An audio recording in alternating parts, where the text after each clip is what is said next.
আসসালামু আলাইকুম। আজকে আপনাদের জন্য নিয়ে এসেছি গরুর মাংসের ঝাল ফ্রাই। গরুর মাংস সবারই ভালো লাগে, তাই তো গরুর মাংসের যে কোনো রেসিপি দেখতে সবারই আগ্রহ থাকে। তাই এবার আপনাদের আগ্রহের কথা চিন্তা করেই আমি গরুর মাংসের ঝাল ফ্রাই রেসিপি নিয়ে এসেছি। আশা করি আমার সম্পূর্ণ রেসিপিটি দেখবেন এবং আপনাদের ভালো লাগবে। এবার চলে যাচ্ছি মূল রান্নায়। গরুর মাংসের ঝাল ফ্রাই তৈরি করার জন্য প্রথমে নিয়ে নিচ্ছি 1 কেজি গরুর মাংস। ভালো করে ধুয়ে নিয়েছি। তারপর নিয়েছি 1.5 কাপ পেঁয়াজ কুচি করে কাটা,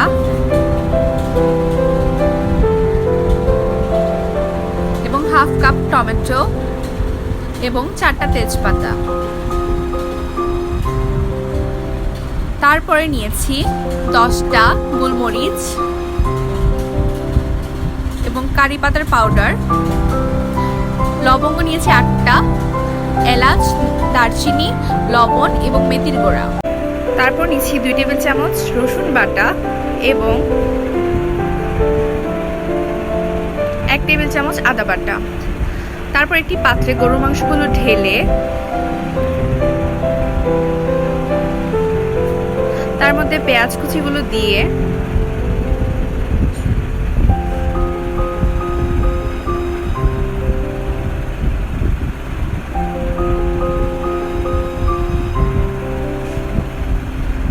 রসুন বাটা, আদা বাটা, তেজপাতা, টমেটো, লবণ, হলুদের গুঁড়া, তারপর মরিচের গুঁড়া, ধনে গুঁড়া,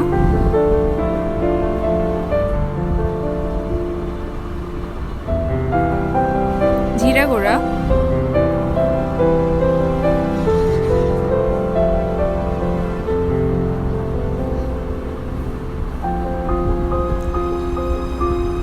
এবং 5 ফোড়ন।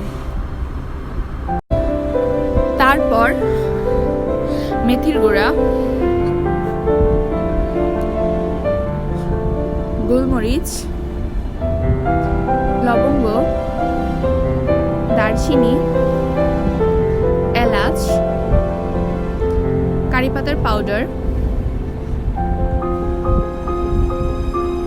এবং 2 টেবিল চামচ সয়াবিন তেল এবং 2 টেবিল চামচ সরিষার তেল,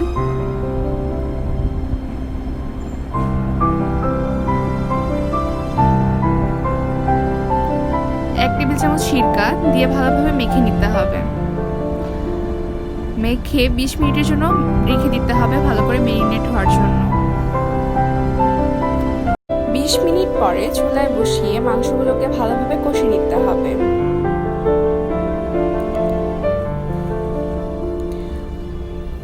তারপর নেড়ে চেড়ে 2 কাপ পানি দিয়ে দিতে হবে। পানি দিয়ে আবার নেড়ে 20 মিনিটের জন্য ঢেকে দিতে হবে। 20 মিনিট পর যখন মাংসের উপরে তেল উঠে আসবে তখন তৈরি হয়ে যাবে গরুর মাংসের ঝাল ফ্রাই। আমার গরুর মাংসের ঝাল ফ্রাই তৈরি হয়ে গেছে। আশা করি আমার রেসিপিটি আপনাদের ভালো লেগেছে। বাসায় অবশ্যই চেষ্টা করবেন এবং আমার চ্যানেলকে সাবস্ক্রাইব করবেন এবং লাইক এবং কমেন্ট করবেন। ধন্যবাদ।